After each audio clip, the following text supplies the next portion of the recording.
YouTube, Mose fam, back at it again. Y'all know this is my favorite time of the year. We already started doing our mock drafts. We got our mock draft 1.0 full first round coming out very, very shortly. But now we're in a series that we started last year that I hope that we can continue and pick up and just take it to the next level. We're on the Prospect Spotlight Series. Yes, we have prospects that are getting prepared for the 2023 NFL Draft, and we're going to interview them. We're going to talk about what has been going on in their lives, what is going on right now in their everyday as they prepare for the next chapter, the next journey in their life. And we want to stay in touch. We want to follow their story. We want to follow them as they follow their dreams into the NFL. We got a special guest on today's show. So stay tuned. We'll be right back with you. Sorry, Mose couldn't be here, but he doing the Mrs. Mosley thing right now. You know, they're out doing. They're enjoying Valentine's Day is what I was trying to say. I got you. Y'all the worst. You don't know nothing, you don't know nothing, you don't know nothing. Mose knows. You don't know nothing, you don't know nothing, but I know that. Mose knows. You don't know nothing, you don't know nothing, but I know that. Mose knows. You don't know nothing, you don't know nothing, but I know that. Mose knows. Mose know it all. Mose know it all. I guarantee real takes, ain't no faking that at all. If you don't know, you gon' know. Mose knows, tune into the show. Not a game, nitty gritty, ready go committee. Mose should be the CEO. Too solid, too real, too 100. I'ma keep it real when you don't. Just that real gold talk. 24 karat words.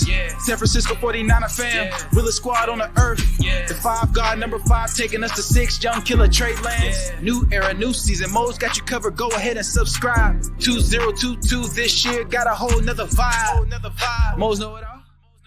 Mose know it all. Mose know it all. Tune in for the vibe. You don't know nothing, you don't know nothing, you don't know nothing. You don't know nothing, you don't know nothing, but I know that. You don't know nothing, you don't know nothing, you don't know nothing. You don't know nothing, you don't know nothing, but I know that. Mose knows.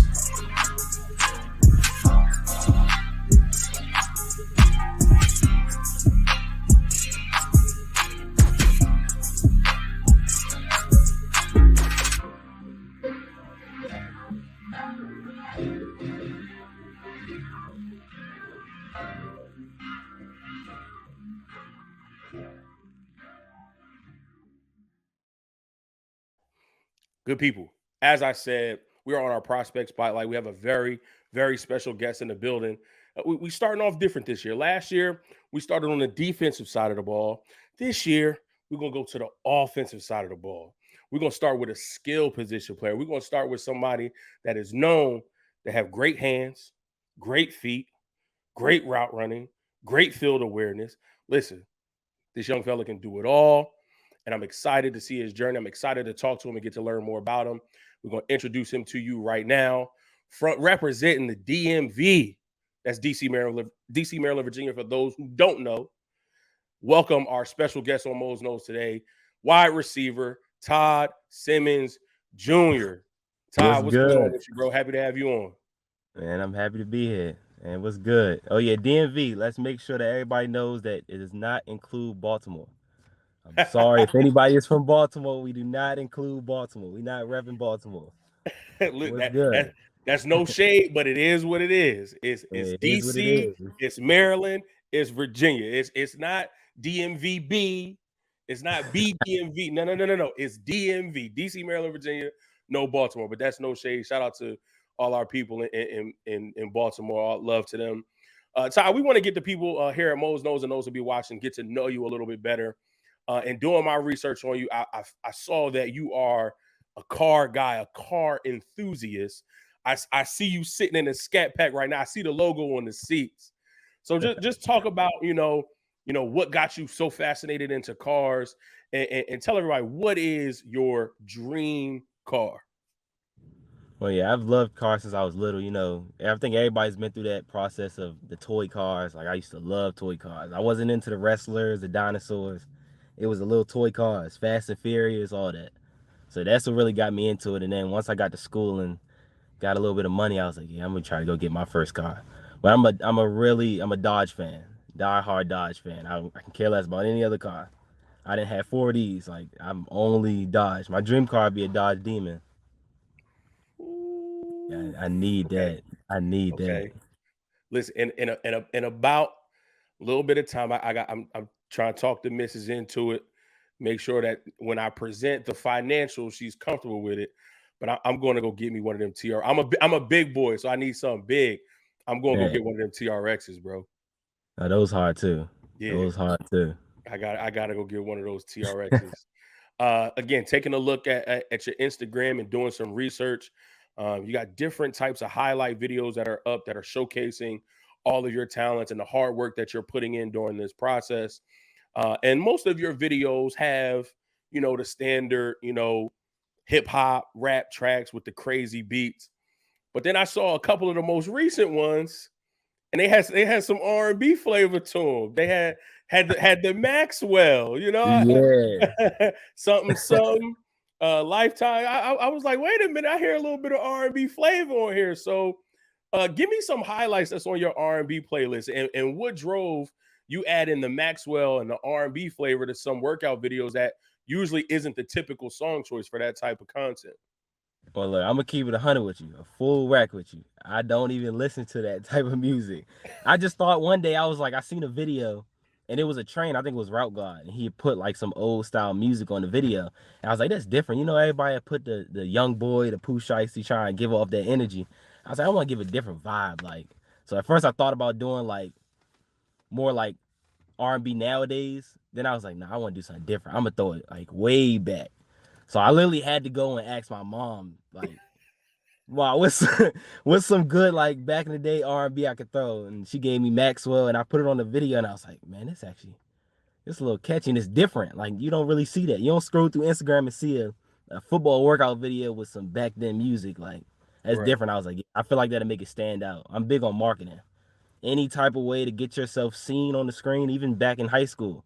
I used to wear colored cleats just so I'm noticed on film.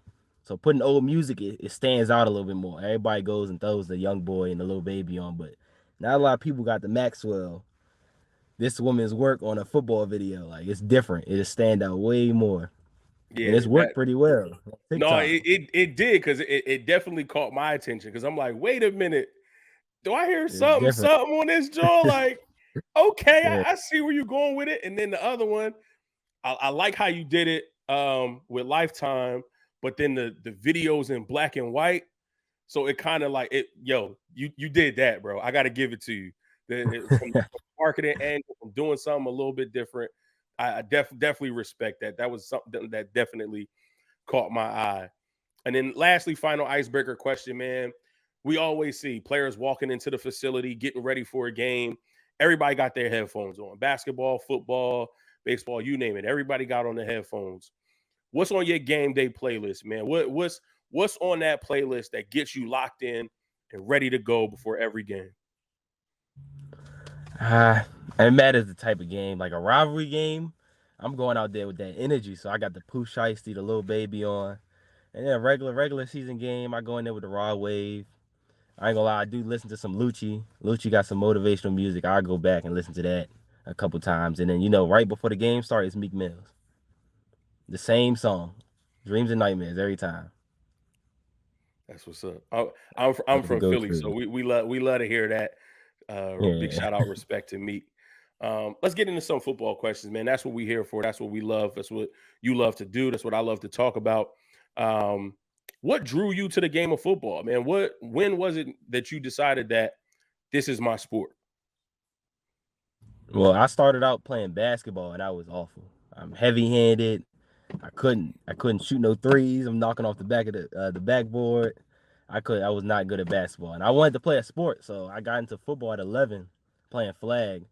And my dad he used to be like, yeah, I'll give you $20 if you score a touchdown. So I'm out there working hard trying to score touchdowns. And then I finally got into tackle. First year tackle, I played receiver and I couldn't catch to save my life. But I always wanted to be a quarterback. I looked up to Cam Newton, which is crazy. I ended up working out with him a couple months ago before I went to school. But like I watched Cam Newton, I was like, yeah, I can be a quarterback. I love this. Oh yeah, that's really what got me into it. Just watching Cam highlights, Michael Vick. Yeah. Okay, and then what was the deciding factor? So you said you wanted to be quarterback.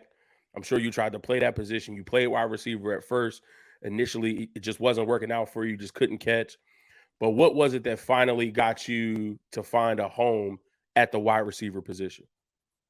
But really, I couldn't really get on the field at quarterback. So freshman year, I was third string on JV.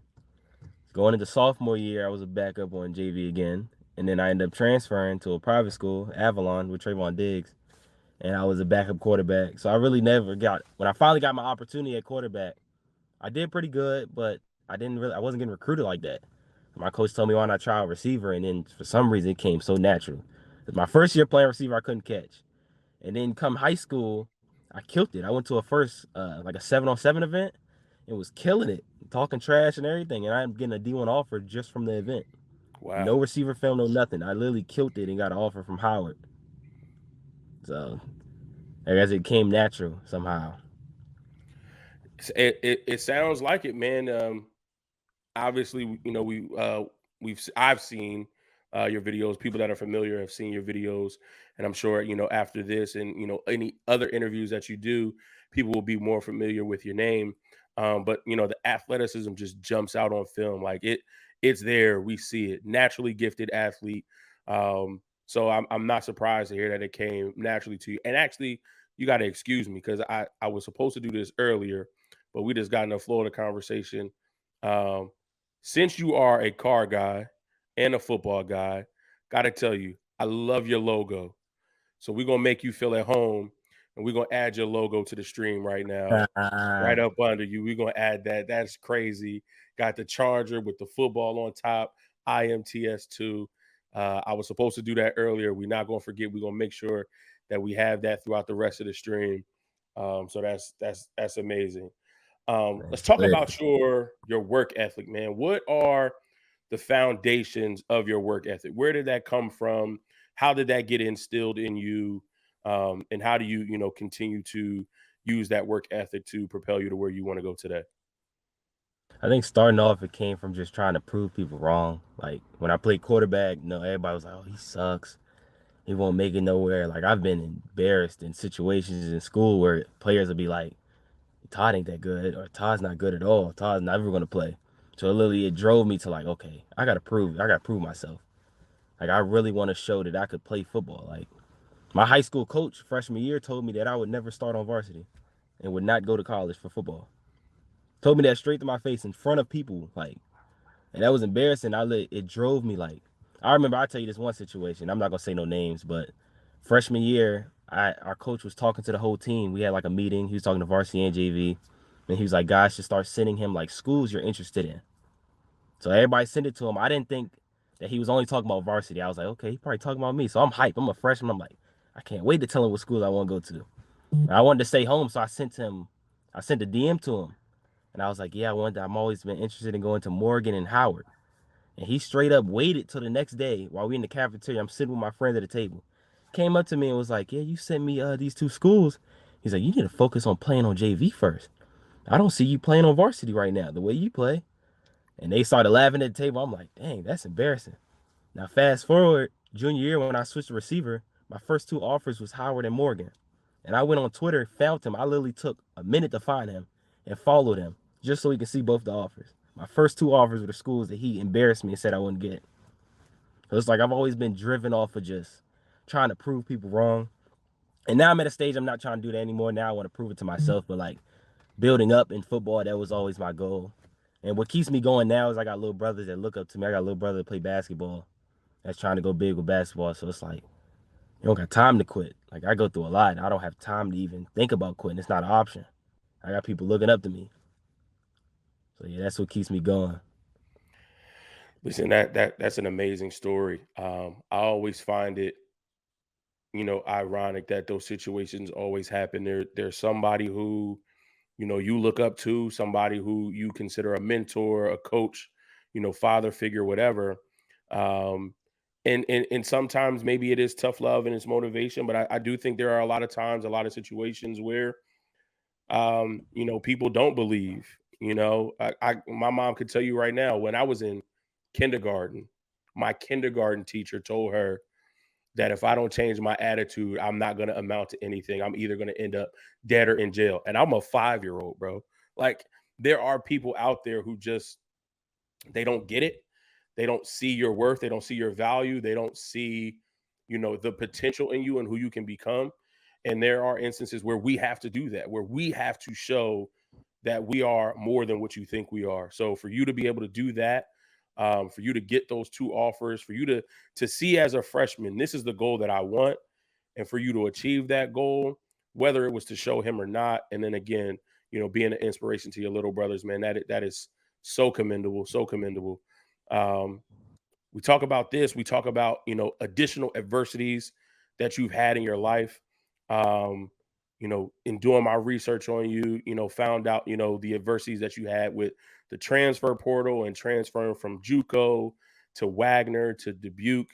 Can you kind of just outline that adversity with that journey through college football, and then talk about how you were able to lean on your faith to kind of get you through that period to where you are right now, preparing for the 2023 NFL draft? Yeah, well, my college journey has been crazy. So that's starting off senior year of high school. I was committed to University of Maryland as a preferred walk-on. I took that offer over all my D1 offers I had just because I was like, I feel like I could ball there, and I wanted to play there.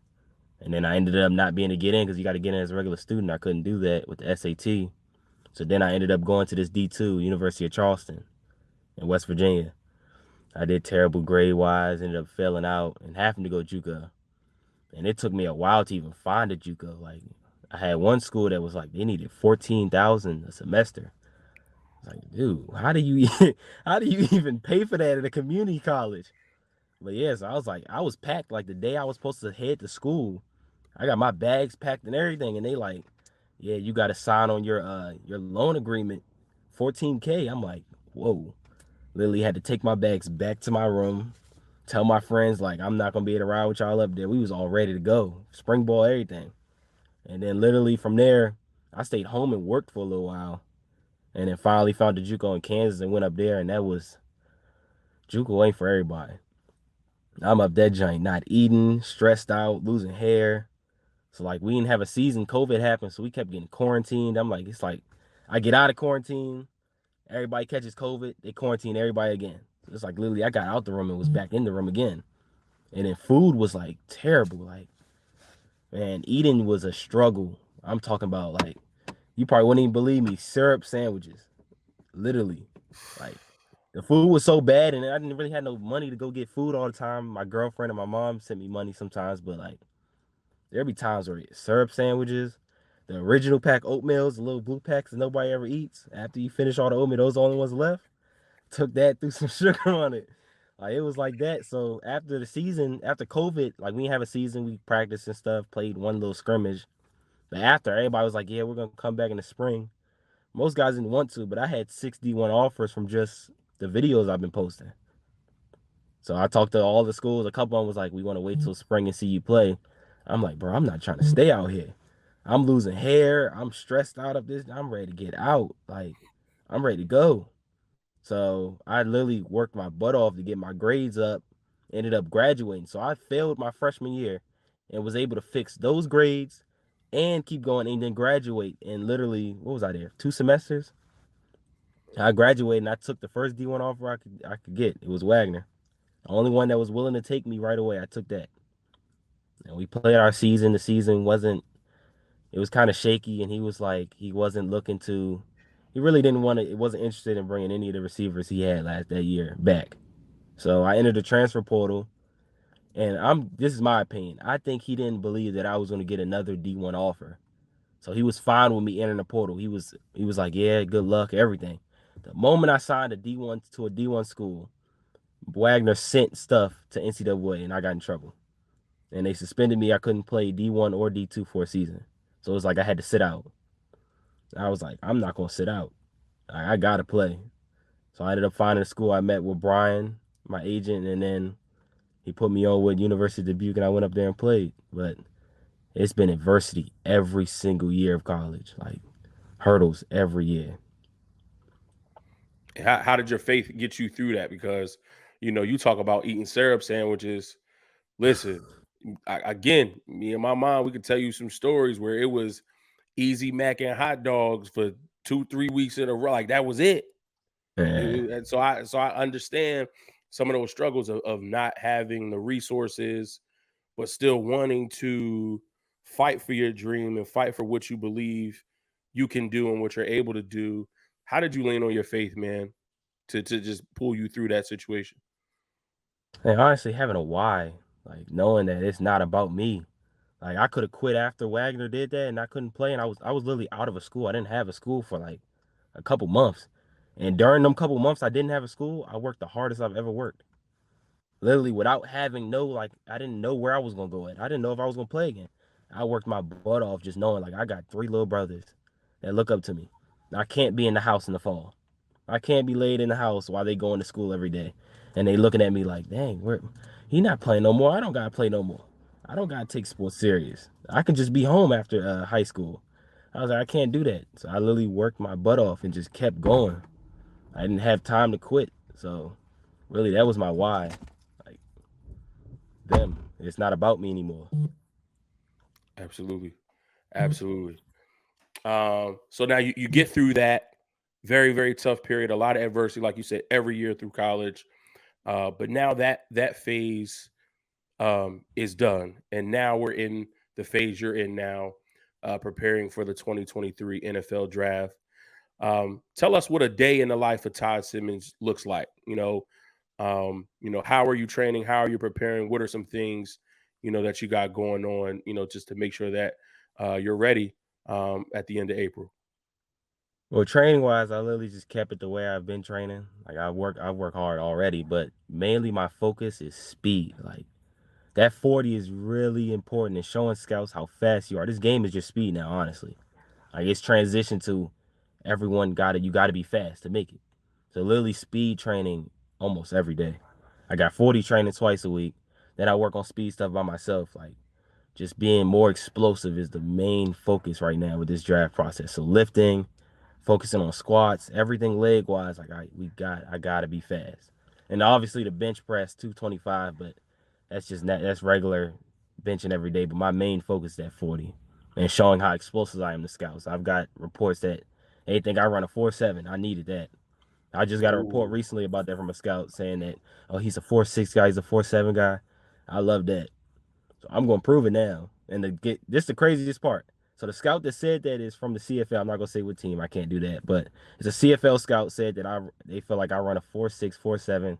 I can't get open with routes. I don't get separation. So guess what I did? I went online and found their date for their open tryout. Mind you, I'm still in school, so them open trials mainly be for like free agents and stuff. I found their open trial. It's April 15th. And I signed up. I registered, paid the $100 and everything. And my response to my agent from him saying that, I'll be there April 15th. 4.6, 4.7, and can't get open. Oh yeah, I'll be at that trial. I don't care if it's free agents. I don't care if I'm going up against 28-year-olds that's played in the league for 5 years. Oh, I'm gonna get open every time. And I'm gonna walk off that field and I just ran a 4.3 and I routed up every guy that was there. I love And it, then bro. my agent can text him back and say, oh yeah, can you give me feedback on Todd Simmons again now? He was at your camp. I'm ready to go now. Yeah, Like I love that. I That's love what I it. needed. I love that energy. But what I think is more important, I think teams are gonna love that energy, no matter what it is, CFL, XFL, NFL. Teams are gonna love that energy. From what I see from the outside looking in, they want players who are willing to put in the work. They want players, they want people that have a desire to be better than the day before. And that sounds like not only do I have the desire, but I'm gonna show you. And that's the second part of it. You can have the desire, but you also got to show and prove. And it sounds like you're ready to do that. I love that. I love that. I love that. You kind of hit on the next question. What are some areas of your game that you're focusing on during this process? You talked about speed. The game is going that way. When you look at the Tyreek Hills and the Jalen Waddles and the guys that are coming out running 4.2, 4.3, yeah, the league is about speed, about explosive plays down the field. Is there any other aspect of your game that you're focusing on as well? I mean, really, yeah, but the speed is the main right now. As of right now, the speed is the most important thing. I mean, after this combine, I won't run a 40 again for a while. Like after I'm on a team, you really only run this 40 one time. So after that's done, I could really focus on literally my game, fixing stuff in my game. One thing I want to work on is showing that I could be a deep threat receiver. I've really always been a slot guy. I'm looked at as a slot guy, so I want to prove that I can be outside, run all the deep routes. Absolutely. Yeah. Absolutely. During this process, you'll probably meet with teams. I'm sure you may have met with some teams already. And every year, they always talk about prospects, always talk about strange or interesting questions that they get from some of these teams. Now, whether it be trying to trip them up or see how a player thinks, they always get strange questions. So if you have a strange one that you want to share, you can go ahead and do that. If not, how are you preparing to receive one of those strange questions? If you're talking to a team and they start talking to you about football and how you process a play and what you're looking at from a defense, talking about schemes and coverages, and then they just throw some off the wall question that you're like, wait, what does this have to do with me playing football or making the team or trying out or whatever? How are you preparing for any type of those weird, strange questions that you might get from teams? I think I gotta react normally. Like I can't. Oh snap! That was a crazy question there. I gotta be able to answer just like that. So yeah, I think that's really the main thing. Just not being shook up from the question, and then being honest about it. Just keep it direct. Like whatever the question is, I'm just be honest. Be 100% honest about it. Whatever it is. I think that shows a lot. Also, I can get Yes. shook up. Some guys can get shook up and then lie about it, or lie and say the wrong thing. Like you just honest and you won't really think about it. You just answer it. Right. Yeah, That's a but that is a that is a really, really good approach. Um, Last two questions, and we'll get you out of here. Again, we appreciate your time today. Um, you're trying to make it to the biggest stage in the world, playing with some of the best players in the league. You talked about, playing football with Trayvon Diggs. Um, Give me your top 5 cornerbacks. When you make it to the NFL and you make a 53-man roster, who are the top 5 cornerbacks that you want to face in the league? I say Trayvon Diggs first. I mean, I played with him in high school, so him. I say Jalen Ramsey, and then I don't really know any corner that lines up. Honestly, I mean, I look at it as this football at the end of the day. Whoever lines up, I'm with it. But those two are, I would name those two. Diggs and Ramsey. Listen, that's a good two. That's a good two. But again, love the energy. Anybody who lines up. What does Adrian Bronner say? They call me the can man. Anybody can get it. So I love that. I love that. Last question from me here, Todd, is um, what would you tell all 32 NFL teams that are preparing to select players in the 2023 NFL draft about yourself, um, to let them know that they should select Todd Simmons in this upcoming draft?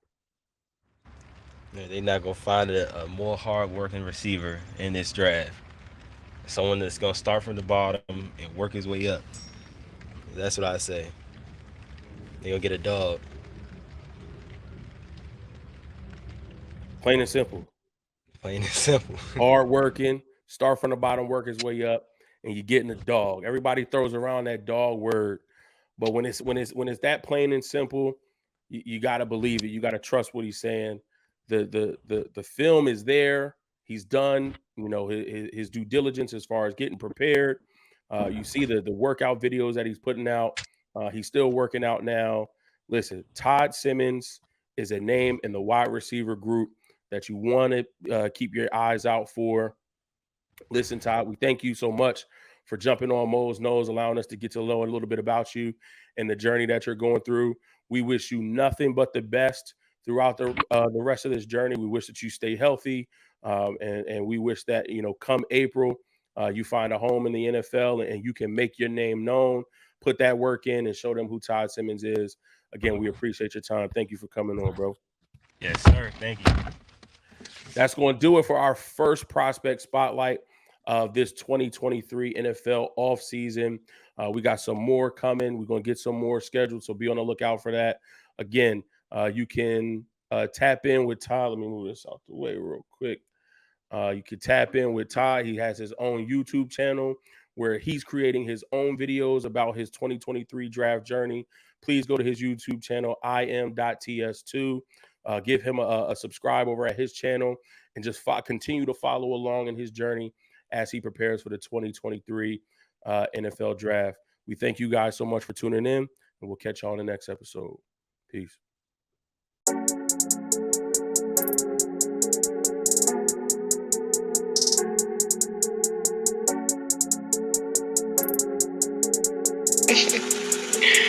Good night.